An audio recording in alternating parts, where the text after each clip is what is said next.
Hello bachcho.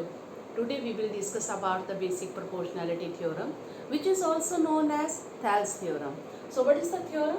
If a line is drawn parallel to the one side of a triangle to intersect the other two sides in distinct point, it divides those two sides in the same ratio. इसमें दिया क्या क्या है? इसमें एक triangle or a line is drawn parallel to one side. So see, this is a triangle. ABC is a triangle. आपने इन तीन sides में से कोई एक साइड डिसाइड कर लेनी है. मैंने डिसाइड कर ली BC. इसमें एक लाइन जो पैरेलल है इस साइड के, एक line you suppose that DC parallel to DE parallel to BC, ठीक है. To intersect the other two sides in distinct point, ये intersect करती हैं इन दो sides को दो distinct point के ऊपर, D के ऊपर और E के ऊपर. Distinct means different. Distinct means two different point के ऊपर ये लाइन जो पैरेलल हमने कंस्ट्रक्ट करी, ये दो डिफरेंट पॉइंट के ऊपर इंटरसेक्ट करती है. ठीक है. इसके बाद वाली जो कॉमा के बाद है वो प्रूव करने वाला है.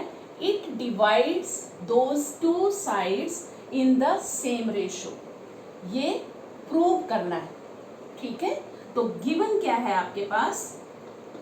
Given triangle ABC in which DE parallel to BC, ये दिया हुआ है. और प्रूव क्या करना है? टू प्रूव जो साइड्स हैं वो सेम रेशियो में डिवाइड हो रही हैं. साइड कैसी? AD, ये side AD divide by, ratio means division, DB which is equal to AE divided by EC. ठीक है. तो आपने इसको प्रूव करने के लिए कंस्ट्रक्शन करनी है. तो construction what is that? You have to draw EM perpendicular on AB. Draw EM perpendicular on AB. इसी तरह से D से भी परपेंडिकुलर AC के ऊपर रखना है, लाइक दिस. ये परपेंडिकुलर हुआ. DN perpendicular on AC. DN perpendicular on AC. Then after that you have to join BE and CD. ठीक है. ये इसका कंस्ट्रक्शन पार्ट है. Now what we will prove? So we prove. So how to prove it? Proof taking triangle. मैं upper triangle ले रही हूँ. Triangle means ADE triangle ली मैंने. एरिया ऑफ ट्रायंगल क्या होता है? Half into base into altitude. हमें ये समझना है कि बेस कौन सा बेस होता है? जिसके ऊपर परपेंडिकुलर ड्रॉप होता है. जिस लाइन सेगमेंट के ऊपर परपेंडिकुलर ड्रॉप होता है वही बेस होता है. यानी कि ये वाला बेस हुआ हमारे पास AD और ये है DEM is the perpendicular. So now taking triangle ADE, मैंने इसका एरिया फाइंड आउट करना है. Area of triangle ADE which is equal to half into base into altitude. Altitude means perpendicular. ठीक है. वैल्यू फिल करेंगे. 1/2 इंटू बेस क्या आएगा? AD into EM is the altitude. You will take it 1. Now मैंने इसके बाद जो है वो सेम साइड वाले बेस लेने हैं. मेरे को अब ट्राइंगल ये वाली कंसिडर करनी है, दैट इज DEB। ये ट्राइंगल लूंगी मैं, ये वाली ट्राइंगल ले रही हूँ। इस ट्राइंगल में आपने BD को प्रोड्यूस किया आगे यहाँ तक, और फाइंड आउट करने के लिए कि EM परपेंडिकुलर है इसका, ठीक है। जब भी हमारे पास ऑब्ट्यूज ट्राइंगल हो, इस तरह का ट्राइंगल, जैसे ये वाला ट्राइंगल ऐसे शो हो रहा है, तो आपको ये वाला तो 90 डिग्री एंगल नहीं है, तो इसको जो है वो 90 डिग्री एंगल कैसे फॉर्म करें, हम एक लाइन सेगमेंट को प्रोड्यूस कर देते हैं। मींस बेस को प्रोड्यूस कर दिया और उसके ऊपर ड्रॉप कर दिया 90 डिग्री, पर बेस सेम रहता है, बेस में चेंजेस नहीं आता है, लेकिन ऑल्टीट्यूड हमारे पास ये वाला बन जाता है, यानी कि बेस हमारे पास DB रहेगा, ऑल्टीट्यूड EM आ जाएगा। तो मैंने एरिया लिया ट्राइंगल DEB, सेम फॉर्मूले से half into base into altitude, half base इसमें ये वाला रहेगा, वो है BD, वो बेस चेंज नहीं होगा, लेकिन ऑल्टीट्यूड EM आएगा into EM। This is equation number 2। Now we will dividing equation number 1 and 2। आपस में जब रेशो की फॉर्म में लिखते हैं तो मेरे पास आता है area triangle of ADE divided by area of triangle DEB which is equal to, अगर इसकी लेफ्ट जो है वो रेशो में है तो राइट भी रेशो में होगा। वो क्या आएगा, 1/2 into AD into EM whole divided by 1/2 into BD into EM, ठीक है। EM कैंसिल, हाफ कैंसिल, इसमें बचा क्या, AD divide by BD, correct, ये इसका इसमें बचा। Now I am taking the second side of this triangle now, तो मेरे पास जो है वो ट्राइंगल, यही ट्राइंगल है ADE, लेकिन इसमें जब ड्रॉप हुआ 90 डिग्री ऑन AE, तो बेस जो है वो चेंज हो गया और बेस बन गया AE, और परपेंडिकुलर आ गया, you suppose that N, DN perpendicular आया, ठीक है। So taking triangle ADE, so what is area of triangle ADE, same formula आएगा, half into base into altitude, लेकिन इसमें बेस जो है वो आएगा AE is the base and altitude DN will be the altitude, you will take it as 3।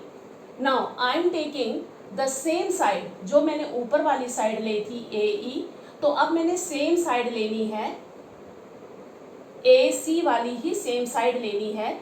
इसमें ये वाली ट्राइंगल कंसीडर करूंगी, this triangle I am considering, that is DEC, लेकिन इसका जो ऑल्टीट्यूड होगा सेम केस है जैसे इसमें, तो इसका ऑल्टीट्यूड भी DN होगा।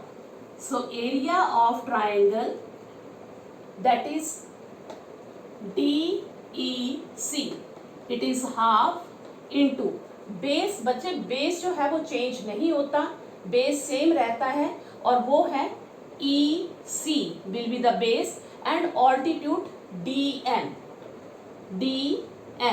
This is equation number 4। इन दोनों को भी अब हम डिवाइड कर लेंगे। सो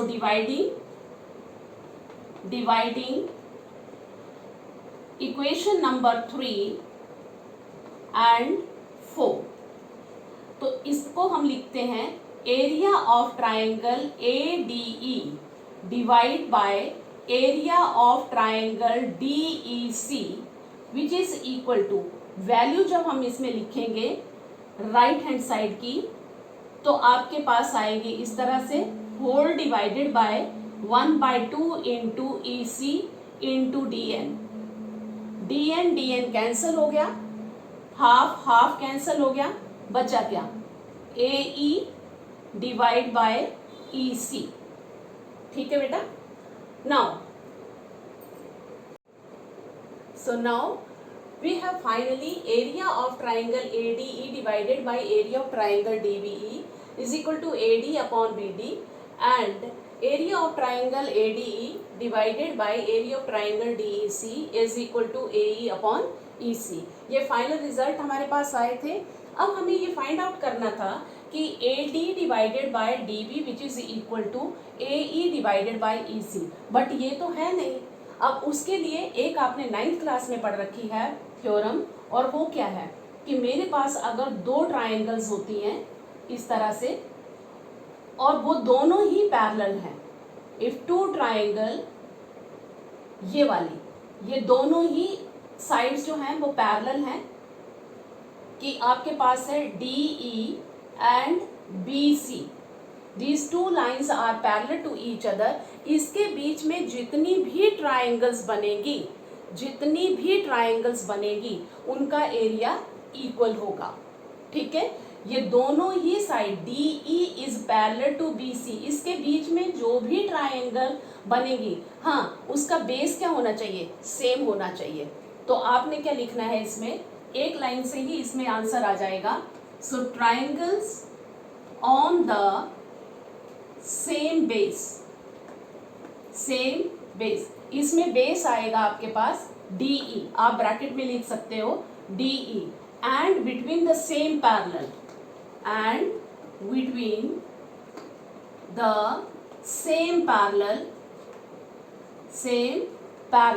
having equal in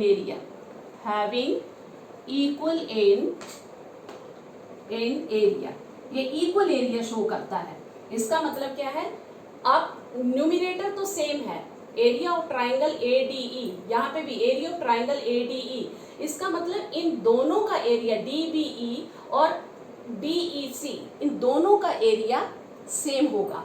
तो हम ऐसा लिखेंगे कि area of triangle, parallel lines कौन कौन सी हुई, DE पैरेलल टू BC, इनके बीच के जितने भी ट्राइंगल इसको सेम बेस पे फॉर्म होंगे वो इक्वल एरिया शो करेंगे, यानी कि area of triangle DBE it will be equal to area of triangle DEC। ये इक्वल है, मैं पहले इसको लिखती हूँ, area of triangle ADE divided by area of triangle DBE, it will be equal to, देखो इसका और इसका एरिया इक्वल है, इसका मतलब ये दोनों इक्वल हुए, यानी कि मेरे पास क्या आएगा, area of triangle ADE whole divided by area of triangle DEC, equal area है, आप इसको लिख सकते हो 5th बाय 5th। ठीक है, वैल्यू इसकी ये वाली आती है। So hence AD divided by BD is equal to AE divided by EC। So this is your Thales theorem, this is your basic proportionality theorem. ठीक है, एक जरूरी नहीं है कि आपके पास, अब इसको रीड कैसे करते हैं, एक चीज इसको समझ लो कि मेरे पास ये ट्राइंगल दी हुई है ABC, इसमें D और E ये पैरेलल साइड है BC से। हम रीड कैसे करते हैं, यहाँ से स्टार्ट करते हैं। कहने का मतलब है कि इसके बिल्कुल ऑपोजिट जो भी वर्टेक्स होगा वहां से रीड करेंगे, AD डिवाइडेड बाय BD अब is equal to AE divided by EC। ठीक है, यहां से रीड करेंगे ऐसे, right. This is all about your basic proportionality theorem. इसमें जो है वो कॉरली भी है, उसमें +1 करके इस तरह से भी इसको लिख सकते हैं, और करके ऐसे लिख सकते हैं, that is AD divided by AB is equal to AE divided by AC, और BD divided by AB is equal to EC divided by AC. ठीक है, hence proved.